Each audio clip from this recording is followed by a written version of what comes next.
नारायणः परो व्यक्तात् अण्डमव्ययसम्भवम् अण्डस्यान्तस्त्विमे लोकाः सप्तद्वीपा च मेदिनी। ॐ सहनाववतु सहनौ भुनक्तु सह वीर्यं करवावहै तेजस्विनावधीतमस्तु मा विद्विषावहै। ॐ शान्ति शान्ति शान्तिः। Verse number 28. We are in the middle of Tattvavittu Mahabaho Gunakarma Vibhagayoho Guna Guneshu Vartante Iti Matva Na Sajjate. This is in contrast with what we talked about earlier, just to bring us up to par with the classes. And so what we have been looking at is the avidwan. Avidwan means the one who doesn't know the difference between Atma and Anatma, the one who takes the Anatma, the not I, to be Atma. That one, avidwan, means Ajnani, the one who doesn't know that I am Brahman. That person gets caught up in the action. Gets caught up in the action. Why? Because the person is called Ahankara Vimudhatma. Ahankarena Vimudhaha, the one deluded by Ahankara. What is Ahankara also very nicely described here by Adi Shankara. So the one who says that I am as good as the body-mind-sense complex is here called the one who is identified with the body-mind-sense complex, is the one who has this particular Ahankara. I am this much alone. That's the idea.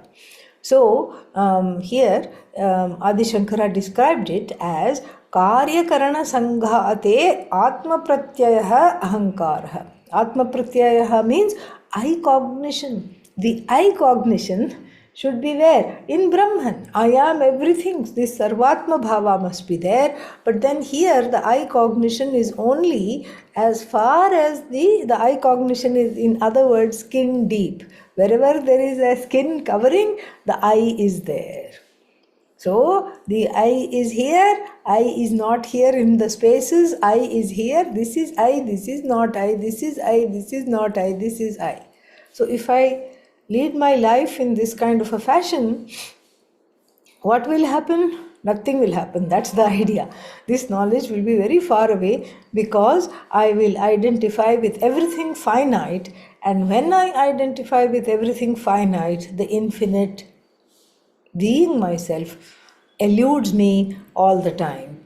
And so therefore we saw how the people who do not have this knowledge repeatedly get caught up in not only their actions, but because the actions by themselves only bind when there is an association with myself as actor. The actions do not bind by themselves, but when that feeling is there, what is the feeling? The identification, I am the actor, then only the actions bind. And so here, Ahankara Vimudhatma, the person impelled by various qualities born of nature, Sattva, Rajas, Tamas, etc., deluded by that, thinks I am the doer. I am the doer. This is the problem.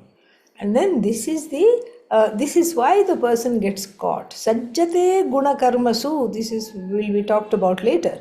The Lord Krishna will say this later. Sajjate means gets caught up, gets identified, gets totally deluded by the thought that I am the actor. So the I am the actor is a thought.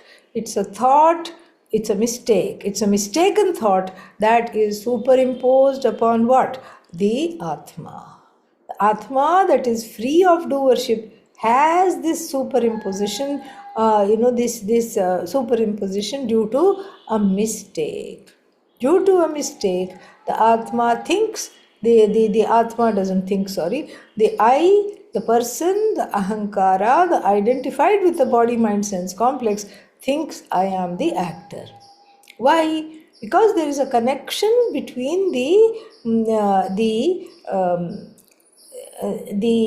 sense organs and the sense objects are naturally connected.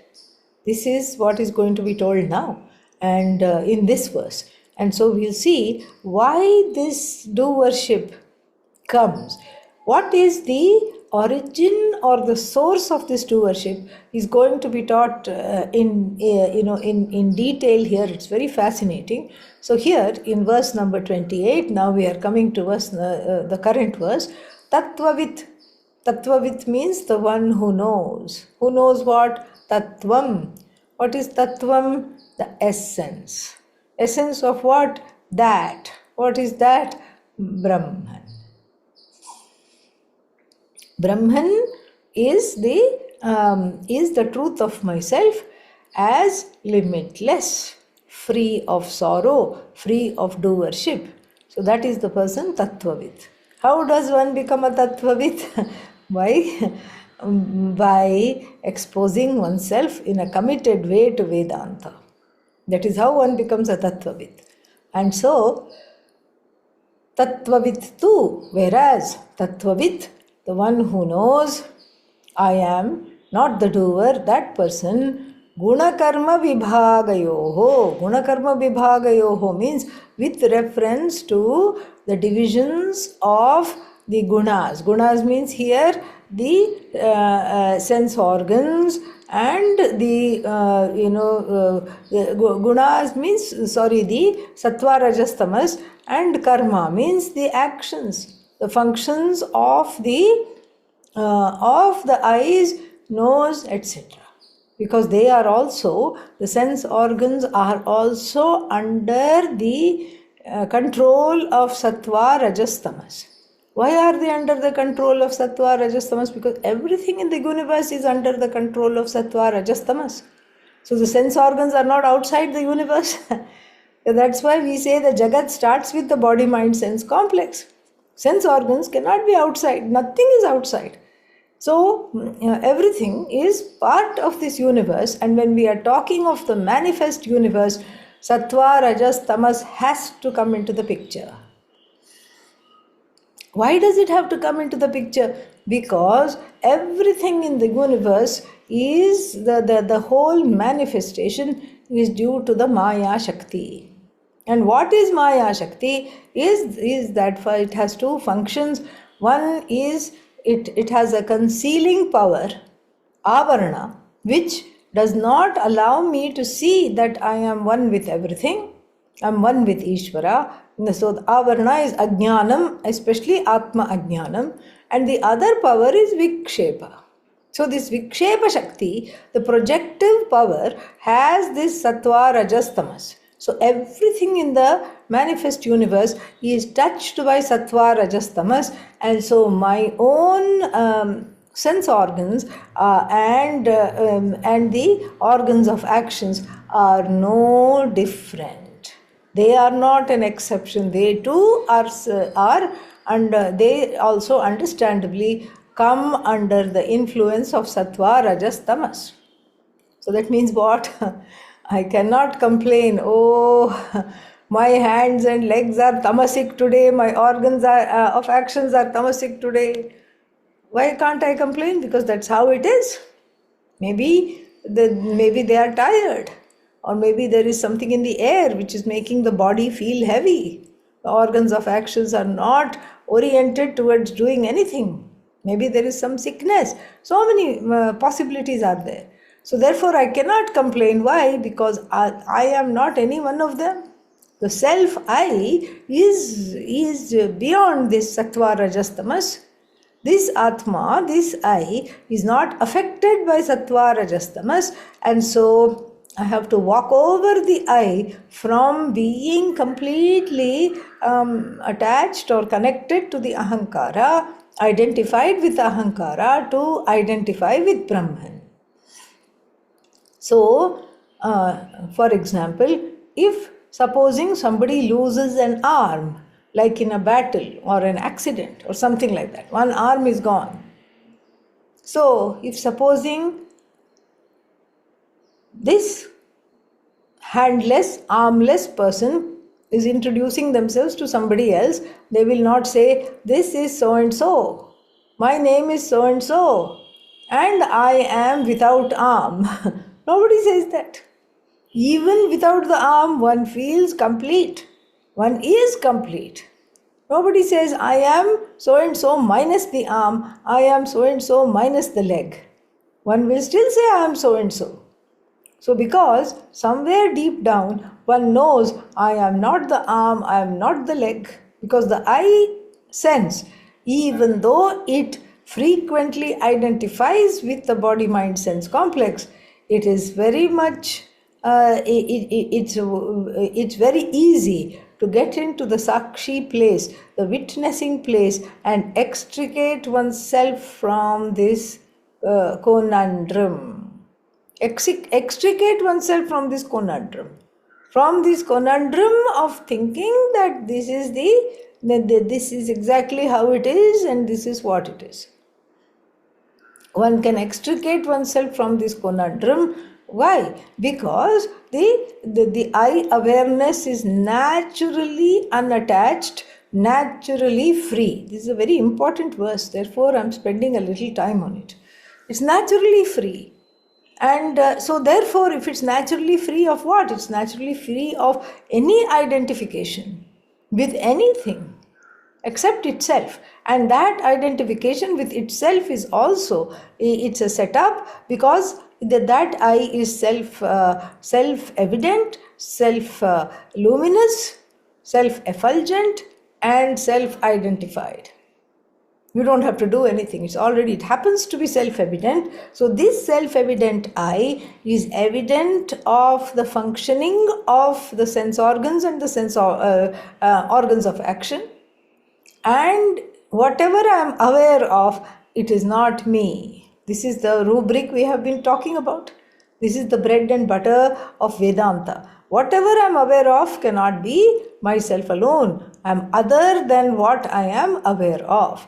And so, Tattvavit, the knower of the knower of Brahman, the Jnani, O mighty armed one, Mahabaho.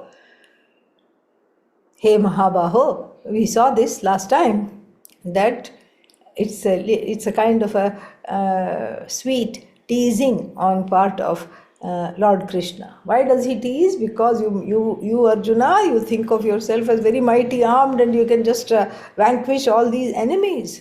But what are you? Even when you talk about the inner configuration where you are completely identified with the body mind sense complex, those you mighty armed one, you are not mighty armed. In fact, you have no arms, no legs. This is the idea. Very beautiful. Here, subtle, very subtle and beautiful. So, Gunakarma Vibhagayoho, with reference to this Vibhaga, division between what? Guna, the Guna means the Sattva, Rajas, Tamas, and then the Karma, their activities, the activities of all those sense organs, etc., organs of actions, which are under the influence of Sattva, Rajas, Tamas. Means what? That the organs are under the influence of Sattva, Rajas, Tamas, not you. Not you. You are not the one there.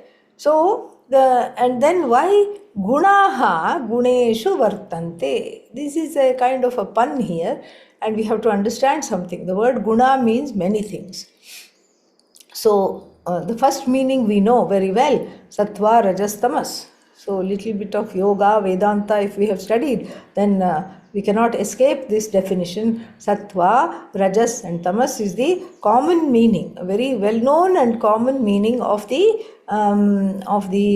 what's its name, the word guna. Then the word guna also means sense organs. Sense organs, the instruments of action is also called guna. Quality, just generally quality is called guna, that is sattva, rajas, tamas. Then the instruments of actions, the karanas, in the karya karana sanghata, in the assemblage of this body mind sense complex. So the what is that, the organs of actions and the sense organs are also called guna. And then, to make matters, as though that was not enough, to make matters have a nice twist, the sense objects are also called guna. Will the real guna stand up now? And this is what we feel like asking. Will the real guna please stand up and pay attention? Because which guna are we talking about? Depends on the context. Depends on the context. Because when you say gunaha, here gunaha guneshu vartante. Vartante means there is a connection. They simply are. What are they? They are connected. They are connected. There is an automatic connection between the sense objects and the sense organs. And the connection is actually an identification in case of the person who is not a jnani. Meaning, if the eyes are open, they will see. This much we know. My eyes are open. There is an object in front of my eyes. So, if the eyes are open and there is an object in front of the eyes, is there any doership in seeing? No doership is there in seeing. Seeing happens. Hearing happens. And then touching happens. If I come in contact with something like air, like a gentle breeze touches my skin as it wafts by. Can I help it? No. I happen to be in the place, the sense organ called the skin, the touch is functioning, and then it picks up all the textures, including that of a gentle breeze, a very windy day, that kind of a strong wind, it will pick up. And then what else will it pick up? It will pick up also tsunami or whatever these tornado kind winds. It will pick up. If I'm standing in the rain, the wetness and the droplets of the water, it will pick up. If supposing by mistake somebody burns their hand, the fire, the sensation, the skin will pick up. It doesn't have a choice. This choicelessness we have to understand. We have to understand that there is no choice in seeing, hearing. Because the pramanas, even though I feel that I am operating the means of knowledge, it is ultimately not true. I am operating means what? That the operation, so to speak, is only in the sense of identification. The operation is. There is no operation going on. Oh, I am the one who is seeing. That's the problem. You're not seeing. Seeing is happening. Did you make your eyes? No. Much less your mother or father made the eyes. Bhagavan made the eyes. The eyes happen to be there. And the eyes are so intelligent. It's amazing. It's the world's best camera. Even if you don't have 20/20 vision, it's the world's best camera. The eyes. The pair of eyes, world's best camera. So many times you look at the sky, wonderful sunset. Oh, I have to capture it. Let me take a photograph. You whip out the camera from your pocket and then you point it towards this wonderful scenery. What you get even from the most advanced, most recent, most sensitive, most sukshma, most subtle human-made camera is but a sad testament to what the eyes reveal. It's amazing. The eyes have a revelatory capacity that has nothing to do with you. It has absolutely nothing to do with the I notion. The operation of the eyes is happening. The operation of the ears is happening. The operations of the sense of touch is happening by itself. Operation of, so many operations are taking place. There is an element of choicelessness. Not element, there is just choicelessness. In this whole revelatory capacity, there is no choice. How do you know? Because if there were a choice, then my life would look very different. I could choose not to hear difficult situations, difficult things. I would choose never to hear criticism, for example. How lovely that would be if I could choose. If the I was there actively participating in the process of the connection, the contact between the sparshas, the sparshendriyas, the sense organs and the sense objects, then I would choose what to take in. But it is so difficult.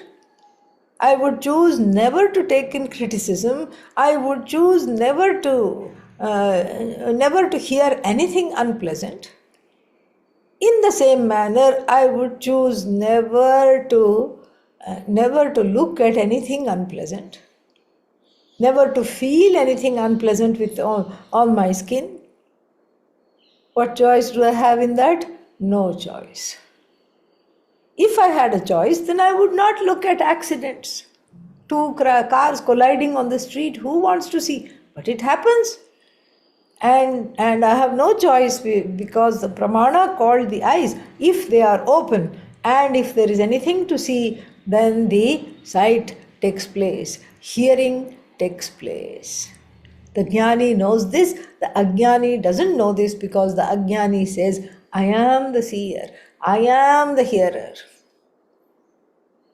But the I is much more than the hearer.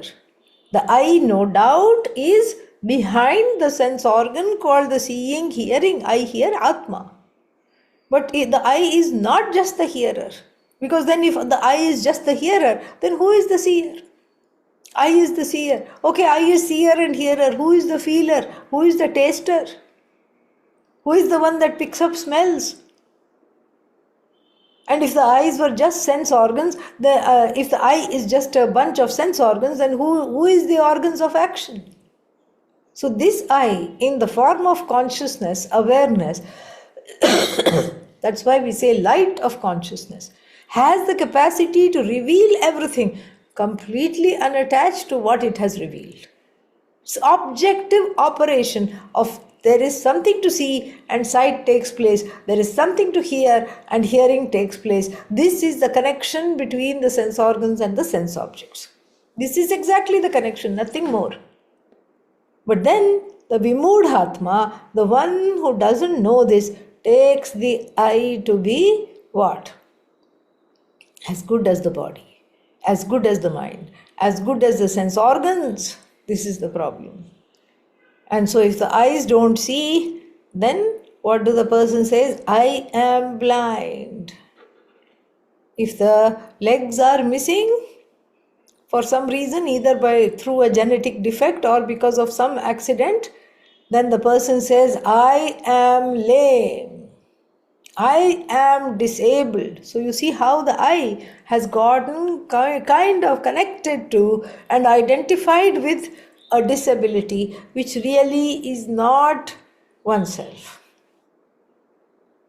I am blind, I am, and then the connection with the mind. Again, mind is also part of the antakarana. So the connection with the mind here again spells a certain doom. I am restless, I am sad, I am no good. These are all the mistaken notions about the I, because there is a unique relationship between the eye and the sense organs. The sense organs cannot survive without the eye. The sense organs cannot function without the eye, but the eye is completely independent of the sense organs. This is a very subtle fact, and this is not understood by most people. And so Lord Krishna says basically, Gunaha Guneshu Vartante. Gunaha means here the first guna means the sense organs. The second guna means sense objects. So the sense organs are looking at the sense objects, the eyes are looking at something. Let's say the eyes are looking at something by themselves. The eyes are looking at something, let's say it is an object of desire. So the object of desire has nothing to do with the object itself. The object itself cannot be desirable. You need some, or undesirable. The object simply is. The object is neither desirable nor undesirable. Object simply is. So somebody looks at a new gadget, iPhone 16 or whatever it is now. So iPhone 16 is there. It's simply an object. It has a number. 16 means 15 other iterations are there. And none of those updates are functioning. And then why do they do that? Because they want you to buy the 16.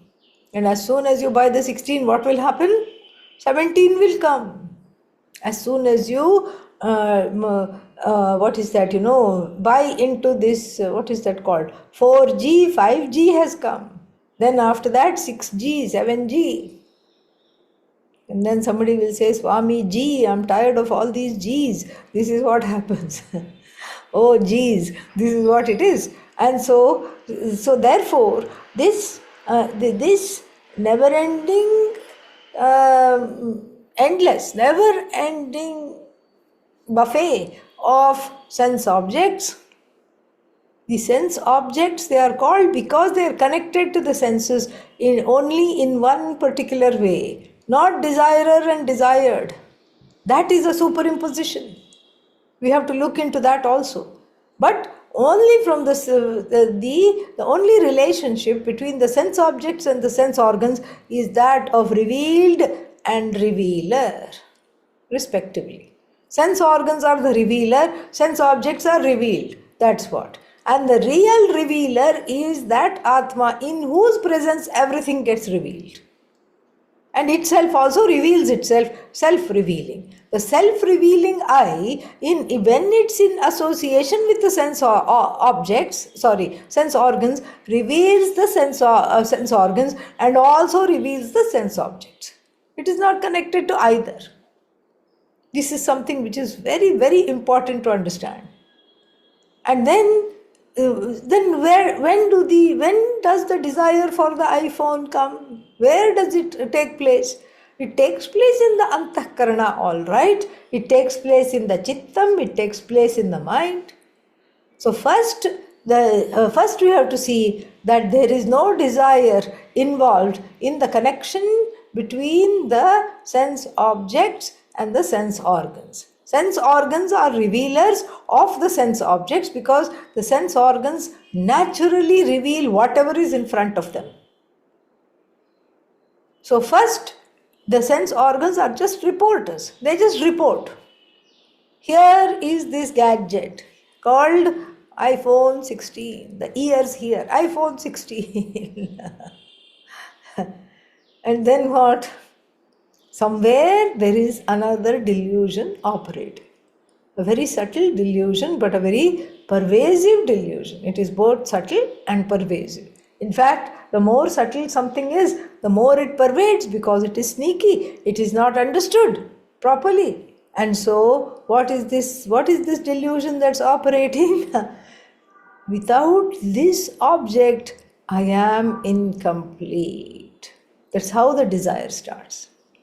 The incompleteness and the insecurity, that is a hallmark of Ajnanam, that is the offspring of Atma Ajnanam, self-ignorance, makes one desire. So the desire is to, not for the iPhone, The desire is for I, not the phone. But there is a pervasive delusion, which makes me connected to the phone. That's why it's called iPhone. I am as good as the phone. This is the iPhone samasa.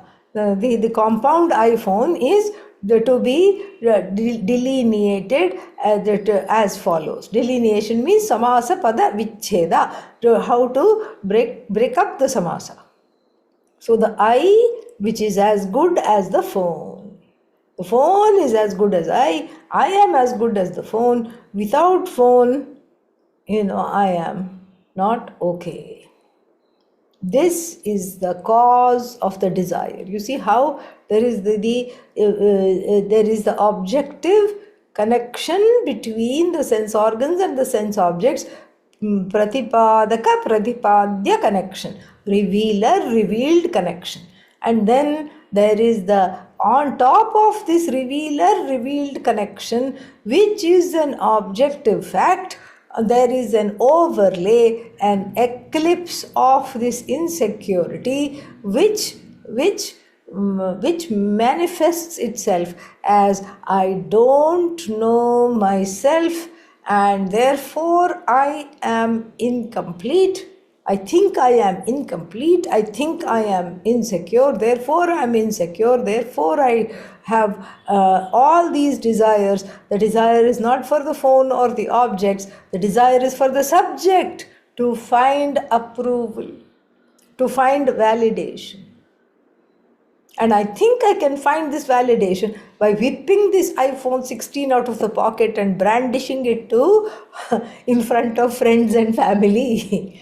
If I brandish this phone, then I become somehow much more approval. Why? Because they are also under this pervasive delusion that they too are unacceptable and they too are not, not approvable. And then they too want this phone. So it's a samashti want, it's a samashti desire that arises from this vyashti sense of insecurity centered on the I. Samashti collective, vyashti individual. That's why certain desires are collective. Otherwise it's no fun. If I just wanted something which nobody wanted, then it's neither fun nor is it a problem. I will be a weirdo and then I'll just get it because there's no competition. This desire is there. Why? The desire for things is there because there is a pervasive delusion about one's own insecurity. So everybody is feeling insecure and the desire is manufactured around something because thinking that that insecurity will be somehow filled if I have access to this thing. See, there are two different overlays here. First is just the objective. There's an important overlay here. First is the objective connection between the sense organs and the sense object. Sense organ reveals, sense object is revealed. That's all. By the cognition, which is the eyes are capable of cognizing. The eyes are capable of cognizing through a vritti. The vritti is blessed by consciousness. The vritti reflects the consciousness, and then because of that it becomes sentient, and that sentiency is responsible for the eyes being equipped to reveal the insentient object. The sense object is insentient, the eyes are also insentient. How does the revealing take place? How can the eyes, which are in themselves insentient, reveal this? That's because the mind is blessed by the vritti. The vritti borrows this consciousness as though, and the vritti has being subtle, has the capacity to reflect this consciousness. The vritti means the thought. So the object, the pot thought, reveals the pot. Because the pot thought is blessed by consciousness.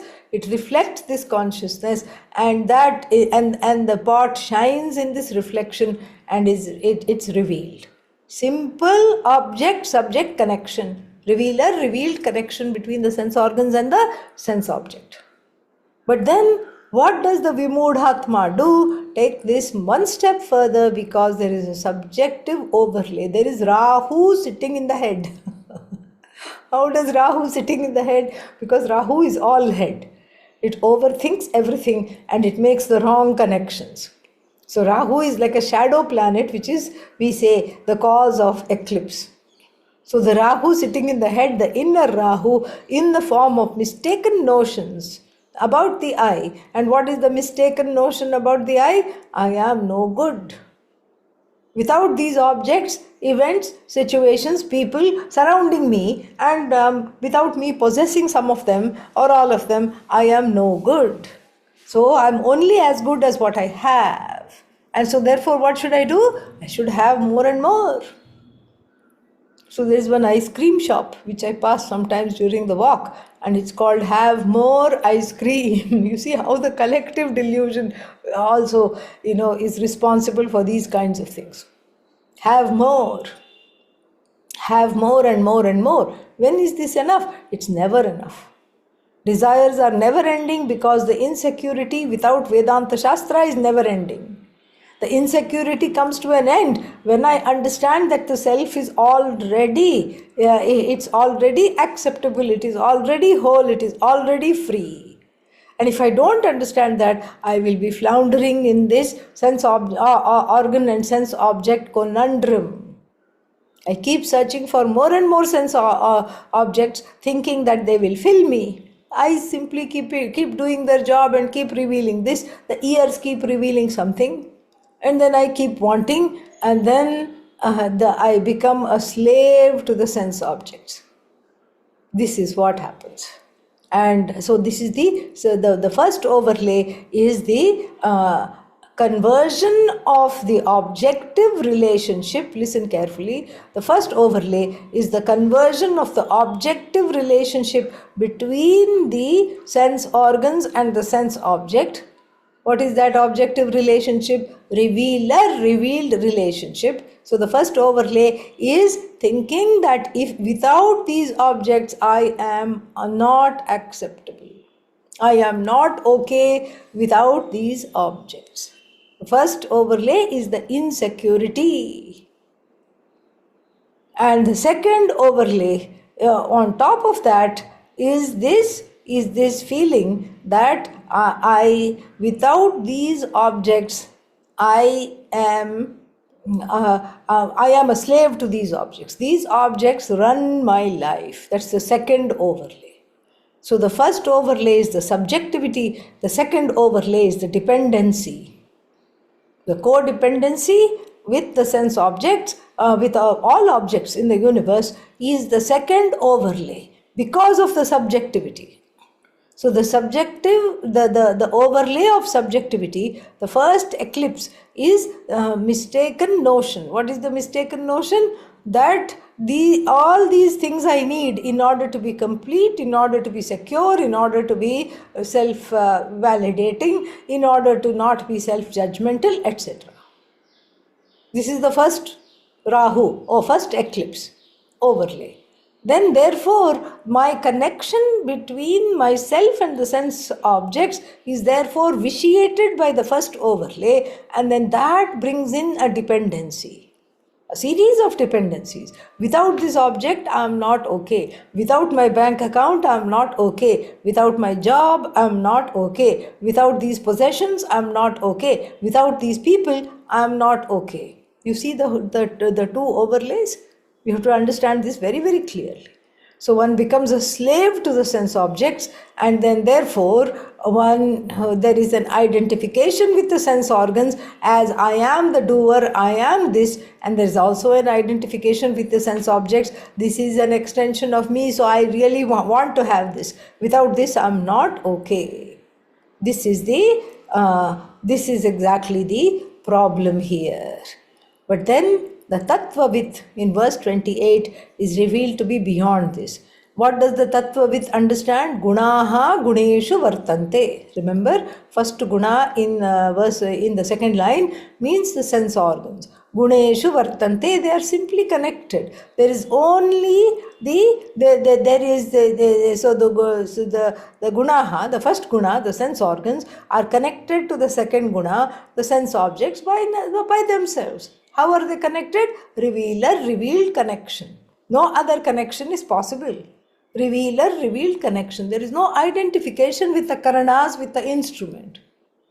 With the instruments of action, I'm not connected. Like, for example, think how funny it would be if I'm eating with a spoon and I say I'm as good as the spoon. How can I be as good as the spoon? The spoon is what? The spoon is just a karana. I'm not the spoon. I'm neither the spoon nor the food which the spoon is picking up. Neither my hands I am. Neither I'm neither the bhokta, neither the eater I am. This is what I have to see. But all that may be a far cry, but at least on this level we can see, I am not the fork, I am not the spoon. The spoon is just an accoutrement, a karana, an instrument which the eye employs. Similarly, the eyes and the ears, etc., are instruments which the eye employs. The self, I employ the instruments. The instruments, I'm not a slave to the instruments. I'm not the slave to the sense organs. I'm not the slave to the sense objects. This is something the wise person really, totally understands. The wise person understands this fully, very beautifully put here. So, and then what happens? Iti matva. Matva means understanding this. Na sajjate, does not get trapped in overlay number 1 or overlay number 2. Does not get trapped. Does not get trapped at all. Either does not get trapped in overlay number 1, which is that I have to have this thing in order to make a statement about myself, in order to dismiss my insecurity, overlay number 1, and because I don't have this thing, I'm insecure, overlay number 1. Therefore what? I cultivate dependency over the objects. Various objects, I become dependent. I become a slave to the sense organs. I become a slave to the sense objects. This is overlay number 2. The jnani is free of both the overlays. And then here, what does it? Let's look at the Bhashya.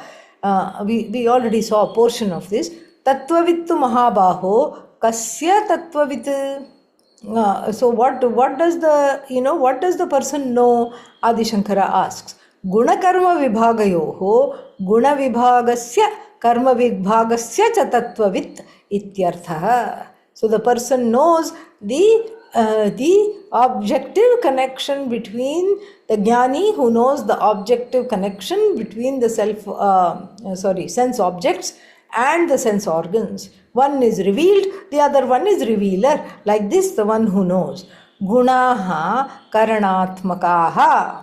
Karanatmakaha gunaha. Gunaha here means those that are in the form of karana. That's why it's called antahkarana, inner instrument. Mind, etc. is antahkarana, and its inner instrument, as opposed to outer instruments such as eyes, etc. So nonetheless, they are karanas. They are instruments for revealing things. Guneshu. Here the second guna means vishayatmakeshu. So one is the karana, one is the instrument, the other one is object. What am I? Subject. So I don't get entangled. If you know a little bit of Sanskrit, this will be fun. I don't get entangled in the second case, which is object, or the third case, which is instrument. I am separate from that. So karta, karma, karana. This is the first 3 cases. Subject, object, instrument. So I am neither the object nor the instrument. Object of action is just there, and then the subject of action, I, which is not connected with the instruments of action. The instruments of action are simply instruments. They are not me. I am much more than the instruments. I am much more than the object, the one who knows. So gunaha guneshu vishayatmakeshu, in the form of the vishayas, in the form of the objects, vartante. Na atma iti matva na sajjate. This is not I. Therefore, the person saktim na karoti does not form a unhealthy connection between the I and the organs of action, organs of the senses. Okay, so this is the 28th verse, very important. Then 29, yaf punaha, furthermore, prakritir guna sammudhaha sajjante guna karmasu तान कृत्स्न विदो मंदान कृत्स्न विन्न विचालयेत्. Very nice. So प्रकृतेः गुणसम्मूढाः, प्रकृतेः गुणैः सम्यक् विमूढाः, प्रकृतेर्गुणसम्मूढाः, मूढाः deluded, sammudhaha nicely deluded. There is a kind of a underhanded compliment here. Yeah, you're deluded, all right, but you're even more nicely deluded than the other person. This is a kind of a backhanded compliment, if you can take it like that. And so, if one can understand, it's like a what's that? Fully deluded. Fully deluded by totally deluded by what? Prakritehe gunaihi. Prakritehe gunaihi means the ones who are deluded by by nature. Prakriti here is nature. So the ones that are deluded by nature, and nature means what? The natural connection between the sense organ and the sense objects. Those who don't know. Those who don't know that the Prakriti, here guna means modification. That's one more meaning of the word guna. So those who are deluded by the Prakriti's modification, sajjante guna karmasu, they become completely bound. Sajjante, they are bound by what? By the modifications of the body, mind, sense complex and the actions which ensue forth because of this connection. We'll see this in detail. We are looking only at the translation. So those who are deluded by the modifications of nature, the sattva, rajas, tamas, etc., and then what? They are also deluded in the non-understanding of the connection between the guna and karma. Guna here means the modifications of the body, mind, sense complex, and karma means whatever actions ensue out of that, they become bound with that. So meaning what? So prakritehe guna sammudhaha means those who are deluded with reference to the modifications of prakriti. They take the body to be the atma. They take the I to be as good as the body, mind, sense complex. So this means the people who become deluded because of the body, mind, sense complex identification and their ignorance with regard to their own insecurity, the source of their insecurity, etc. Therefore, they look upon themselves as doers, and then they become completely bound in this doership with regard to the body, mind, sense complex and with regard to the action. They take themselves to as the body, mind, sense complex means what? I'm as good as the body, I'm as good as the mind, I'm as good as the senses. They take themselves to be karma means I am the doer. I am the doer. And the bondage, how does the bondage reveal? This is my action. I am supposed to do this. And then why am I supposed to doing this? I am supposed to doing this. I am doing this for the sake of these results. So this is my karma and these are my results. This is why I am performing the karma. I am performing the karma because I am first karta. Now, because of this karma, I will become bhokta, the consumer of the results of action. And then what will the results of action bring me? Security, happiness, contentment, tripti. For how long? As long as I can say the multisyllabic word contentment. Until then, I will be contented. Contentment. Oh, I don't feel so good. This is what happens.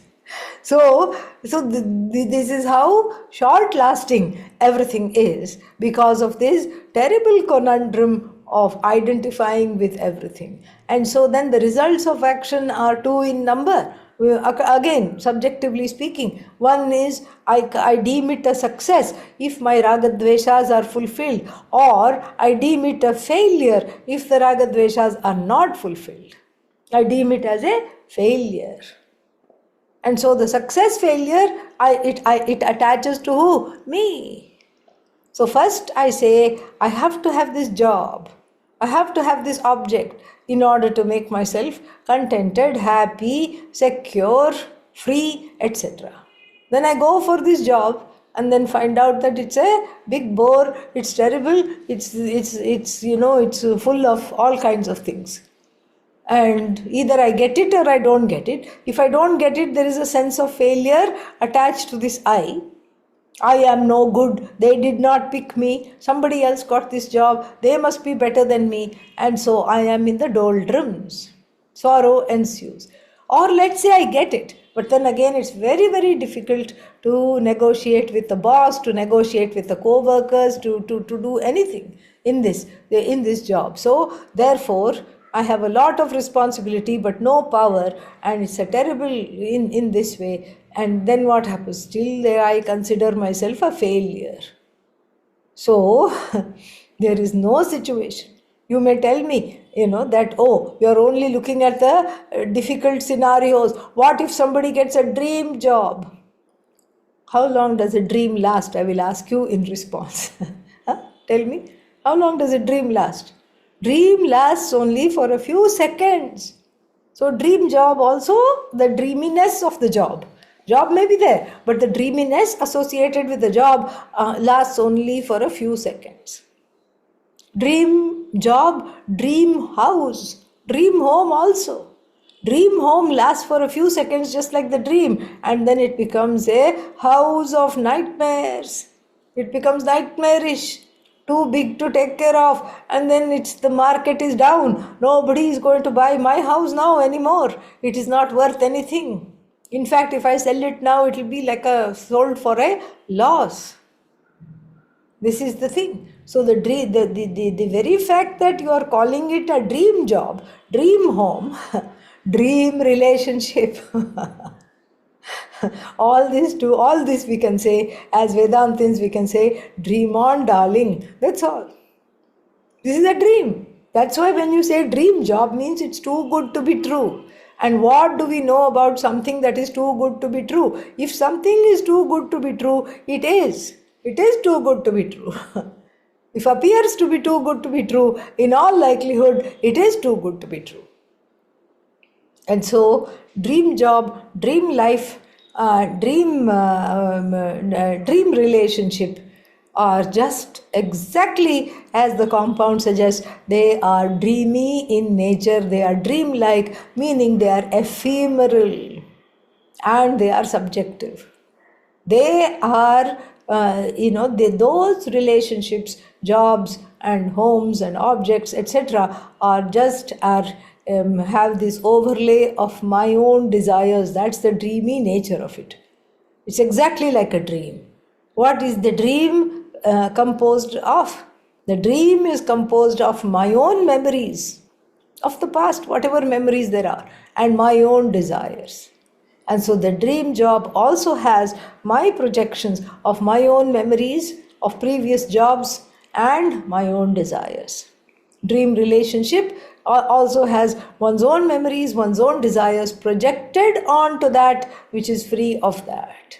And in this projection, that is what is called, what was that expression here? Let me look at the verse here. Yeah. Prakritehe guna sammudhaha sajjante guna karmasu. They get caught in poor things. They are prakritehe guna sammudhaha. Prakritehe gunaihi sammudhaha. Samyak vimudhaha. They are nicely deluded by the gunas of Prakriti. They get caught up in sattva, rajas, tamas. They get caught up in the object-subject connection, thinking that without the object, the subject, namely themselves, is incomplete. And therefore there is a dependency on the objects in order to, because of that mistaken view of that object being responsible for giving security. That I am already secure, and I am the revealer of all objects from which I am totally free is not understood. So therefore they are bound with reference to two things. They have this very frantic and complete notion of bondage with regard to two things. One is with the gunas themselves. They are good. They are connected to the gunas. Gunas means sattva, rajas, tamas, the modifications of the things, and they are all guna also here means their own sense organs and organs of action. They are connected to that. They are totally identified with that. And then they are totally identified with the karma, the do worship. And because they are because they are identified with the do worship, therefore they have the feeling. What is the feeling? If I do this, I will get this. If I have this dream job, then I will be happy. If I get this job, I will be satisfied. If I get this job, other people will think of me as in a much more favorable life. If I have this object, then people will approve of me. This is the thing.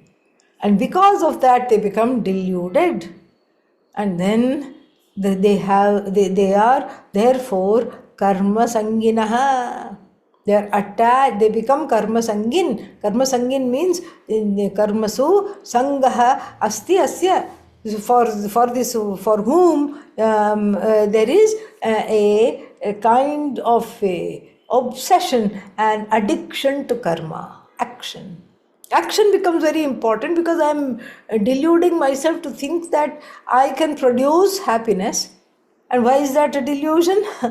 Because I am already happy. There is no need to produce the happiness. So therefore it's a delusion. So I think I can produce happiness. So I become an actor. I don't lose any situation, any opportunity to become an actor. I become an actor repeatedly. I keep identifying with the actions, with the actor, with the instruments of action in order to produce some favorable results which will stave off this insecurity. Hopefully forever, but it is never forever because there is the insecurity itself is a delusion. It's an overlay. And so they are called akritsnavid. Akritsnavidaha means kritsnam means atma. That's the only thing that is all. Kritsna means all. Everything. So akritsnavid means they don't know the difference between atma and anatma. They take anatma to be atma. They don't know atma is everything. I am everything iti. They don't know. They are called akritsnavidaha. So, and what should be the responsibility of the knowers of the atma with regard to the people who are keeping on performing actions under this delusion that they are the actors, under the delusion that they can gain success through their actions, and under the delusions who are operating that they can make themselves secure, happy, etc., etc., when none of this is true. They are already happy, they are already secure, still they are completely obsessed by and addicted to action and the results of action. They are in this conundrum. How should one who is out of this conundrum look at these people? How should they relate to these people? This is the question. The kritsnavit and the akritsnavit. How should the kritsnavit, the one who knows I am everything, the one who has atmajnanam, should look at this person, who is completely deluded by the sattva, rajas, tamas, takes oneself to be as good as the sense organs, as good as the organs of action, and is identified with the sense organs and organs of action. Not only that, is identified with the results of action and is identified with the actor. So many identifications, so little time. What should be the viewpoint? How should the person look upon these people? This will be talked about in length. We will see that next time. ॐ पूर्णमदः पूर्णमिदं पूर्णात् पूर्णमुदच्यते पूर्णस्य पूर्णमादाय पूर्णमेवावशिष्यते ॐ शान्तिः शान्तिः शान्तिः हरिः ॐ श्रीगुरुभ्यो नमः हरिः ॐ. Thank you. Take care. Om Namah Shivaya.